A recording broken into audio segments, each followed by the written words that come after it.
Hello student, Kautilya learning में आपका स्वागत है। आज हम लोग जैन धर्म की महत्वपूर्ण जैन संगीतियों के बारे में जानेंगे। जैन संगीतियाँ या सम्मेलन, जैन धर्म में जो महासम्मेलन हुए उनके बारे में। जैन संगीत या सम्मेलन, स्थान, वर्ष, अध्यक्ष और उसका परिणाम क्या निकला। तो जो प्रथम संगीत यानी प्रथम महासम्मेलन ये कहाँ हुआ था? ये पाटलिपुत्र में हुआ था। पाटलिपुत्र को आज हम पटना नाम से जानते हैं और यह बिहार में है। पाटलिपुत्र को हम पटना के नाम से जानते हैं और यह बिहार में है। तो जो यह पहली संगीति जो हुई थी वह पाटलिपुत्र में 300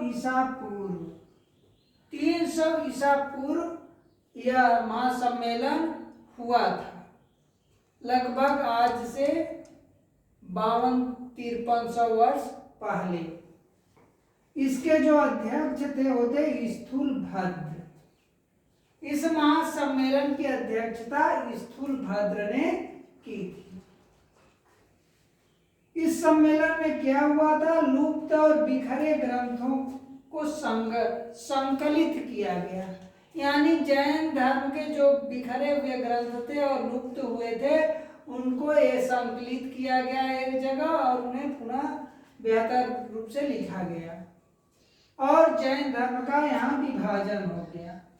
जैन संप्रदाय का विभाजन हो गया, एक दिगंबर और दूसरा श्वेतांबर।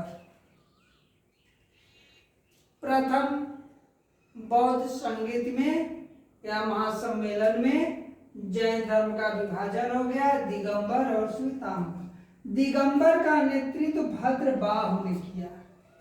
दिगंबर का नेतृत्व भद्रबाहु और श्वेतांबर का नेतृत्व स्थूलभद्र ने किया। जब यह विभाजित हुआ तो एक दिगंबर और दूसरा श्वेतांबर। दिगंबर का नेतृत्व भद्रबाहु द्वारा और श्वेतांबर का नेतृत्व स्थूलभद्र द्वारा किया गया। इस महासम्मेलन में जैन जो मुनि थे इनमें आपस में मतभेद हुए, जिसके परिणाम स्वरूप विभाजन हो गया। एक भद्रबाहु के नेतृत्व में दिगंबर और स्थूलभद्र के नेतृत्व में श्वेतांबर। द्वितीय संगीत यानी दूसरा महासम्मेलन, वल्लभी गुजरात। दूसरा महासम्मेलन कहाँ हुआ? वल्लभी में हुआ जो गुजरात में है। यह 512 ईस्वी में।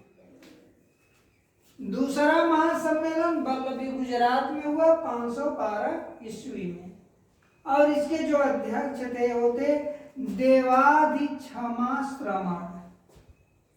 इसके अध्यक्ष कौन थे? देवाधिक्षमा श्रमण थे। यह श्वेतांबर के आचार्य थे। श्वेतांबर आचार्य के नेतृत्व में यह महासम्मेलन हुआ था वल्लभी में और इसमें बिखरे ग्रंथों को संकलित किया गया। यानी जो बिखरे हुए ग्रंथ थे जैन धर्म के उन्हें एक जगह संकलित किया गया।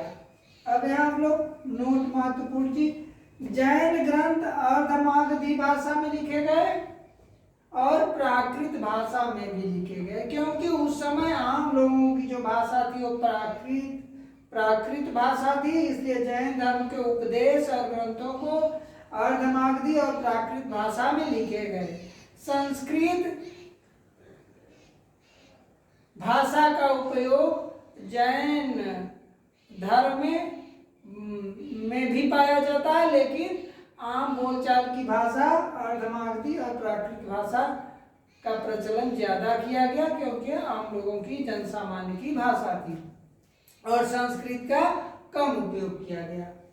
जैन धर्म कर्मवाद और पुनर्जन्म में विश्वास करता है। जैन धर्म जो है वह वैदिक जो धर्म है या हिंदू धर्म है उसके कर्मवाद और पुनर्जन्म में विश्वास करता है। तो आज हम लोगों ने जैन धर्म के महासम्मेलन के बारे में चर्चा की है। अब अगले दिन हम लोग एक अन्य टॉपिक के साथ आपके सामने उपस्थित होंगे।